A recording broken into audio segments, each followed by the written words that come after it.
és aquele que me amou, com seu sangue me resgatou. Quero me prostrar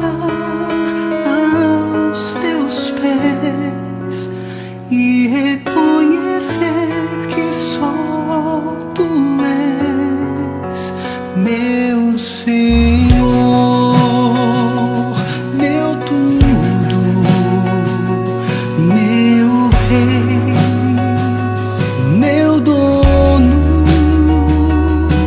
pra sempre te... Ele vai nos apontar aquilo que os cristãos, no início da igreja, eles passaram muito, que foram grandes perseguições. E Jesus, ele não promete algo fácil, uma vida de sombra e água fresca, água de coco, uma rede balançando, não. O Senhor, ele fala de fato a verdade, porque ele é a verdade, como fala em João 14,6, eu sou o caminho, a verdade e a vida. E muitas vezes nós esquecemos disso. O sofrimento bate a nossa porta e nós começamos a reclamar. Nós achamos que quando nós temos uma vida de oração, uma vida em Deus, os problemas eles cessam, os sofrimentos, as dificuldades, pelo contrário. O inimigo ele vai vir com toda força para nos desanimar, para nos tirar a esperança, tirar a fé, nos levar ao desânimo. Então é um campo de combate. A vida do cristão, de modo especial do cristão católico, é uma vida de combate constante. Porque é difícil ser honesto, é difícil ser casto, é difícil ser obediente, é difícil viver uma pobreza evangélica, é difícil muitas vezes ser humilhado e mesmo estando com razão, você escutar com paciência.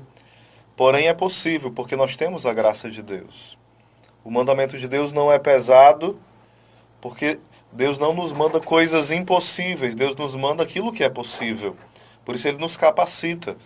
Em 1 Coríntios 10:13 vai falar que o Senhor, ele não permite que sobrevenha sobre nós tentação maior do que nós possamos suportar. Ou seja, Deus, ele nos permite as tentações, mas vai nos dando através da vida de oração, através da vida sacramental, em uma vida profunda na igreja, as armas necessárias para vencer o combate. Então o Senhor mostra de fato o que ia acontecer com os cristãos, até a incompreensão dos pais, a incompreensão dos familiares, a incompreensão dos amigos. E aconteceu isso já com o primeiro mártir da igreja, com Santo Estevão. Quando Jesus fala que nós não devemos planejar o que vamos falar. Santo Estevão conhecia tanto a palavra, tanto a Jesus, que começou a debater com pessoas sábias do judaísmo, e eles não conseguiam vencer Santo Estevão. O que eles fizeram? Planejaram a mentira. Eles não conseguiam vencer a sabedoria do Espírito que estava em Estevão. Então planejaram mentiras, falaram que ele blasfemou contra o templo, blasfemou contra Deus, e daí foi apedrejado. E assim aconteceu nos primeiros séculos da igreja. Os 3 primeiros séculos foram de muito sangue derramado.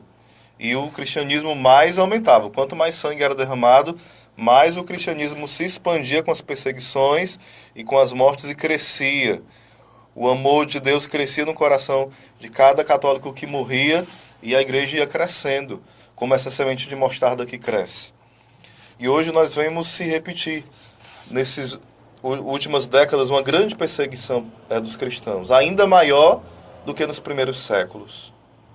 Países como o Paquistão, países como a Coreia do Norte, países como a China, outros países de regime semicomunista ou de pensamento comunista, que matam os cristãos, o Estado Islâmico, né, que persegue os cristãos. Então, uma grande perseguição para os cristãos. Por ano, tem ano que morre 110 mil ou até 150 mil cristãos morrem por ano, simplesmente porque são cristãos.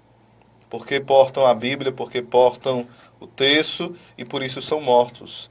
Mortos de forma mais cruel até do que antes, às vezes. Com a cabeça arrancada. Teve uma morte que foi, até eles tiveram a ousadia, né, e a maldade de colocar, eram vários cristãos, colocaram dentro de grades, como se fossem animais, e mataram por afogamento dentro de uma piscina e filmaram e colocaram no YouTube. Ou seja, morreram por asfixia e afogamento dentro de grades. Era mais ou menos umas 6, 7 pessoas. E eles tiveram o prazer de colocar no YouTube. Ou seja, há um ódio muito grande dos comunistas, que já matou milhões de pessoas na história do nosso mundo, milhões e milhões, e era o regime que o Brasil corria o risco de entrar, com governos que citavam por aí, né, o regime bem de pensamento comunista, que aprova tudo, aborto, aprova o casamento gay, aprova a liberação das drogas, aprova a pedofilia, e tudo isso ainda está sendo tentado a entrar no Brasil. As lideranças comunistas de forma clara saíram, mas aqueles que estão no poder ainda têm pensamentos comunistas e os colégios estão permeados desse pensamento comunista. Teve aí a redação do Enem, que o tema era intolerância religiosa.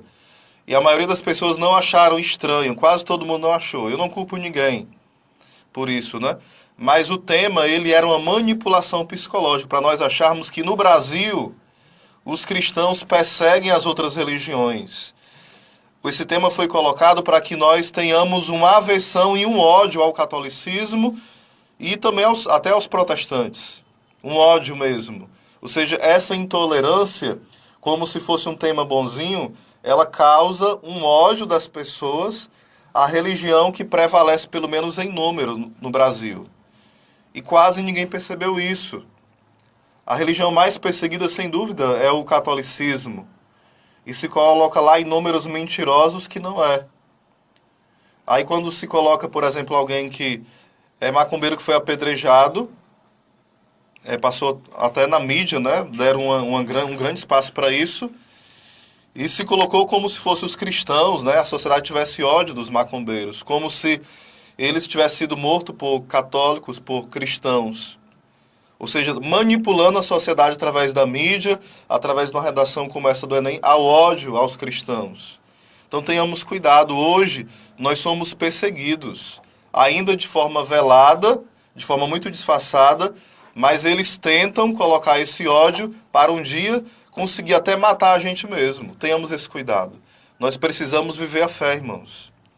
Conhecer o que a igreja nos ensina, comprar o catecismo, rezar com as Sagradas Escrituras, buscar a confissão, buscar os sacramentos, porque tende as coisas, infelizmente, a piorarem. E nós estamos despreparados espiritualmente, estamos despreparados intelectualmente, porque nós não estudamos, estamos despreparados fisicamente, porque nós não fazemos penitência. A nossa vida é uma vida molenga, né? De buscar só o prazer, foge da dor e busca o prazer. É o que as seitas ensinam, principalmente as seitas protestantes, sempre fugir da dor e buscar o prazer. Então, está se criando uma geração de cristãos fracos, que não conseguem lutar. Então, que hoje, eu e você sejamos cristãos que lutam. O Evangelho fala no final que muitos perderão a vida, entre aqui o martírio branco e o martírio vermelho, ou seja, o martírio vermelho é o martírio de sangue, de morte. O martírio branco é o martírio da ridicularização. E entra uma coisa bem interessante no final do Evangelho. O Senhor fala que nós não perderemos nenhum fio do cabelo. Ou seja, mesmo que nós morramos pelo Evangelho, um dia nós ressuscitaremos. E quando nós ressuscitarmos, não terá mais nenhuma doença, não terá mais nenhuma imperfeição.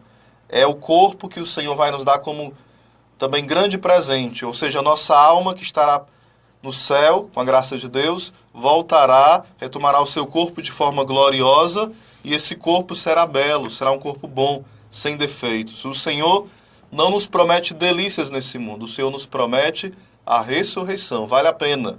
O seu sofrimento e o meu é pelo céu. Nada mais, nada menos que o céu, o próprio Deus. Então lutemos. Vale a pena lutar contra o pecado, contra o demônio e contra tudo aquilo que o mundo ensina através das novelas, dos filmes e das mentiras que se passam através das músicas, do cinema. O Senhor nos dê a força de sermos cristãos autênticos, valorosos e corajosos. Amém.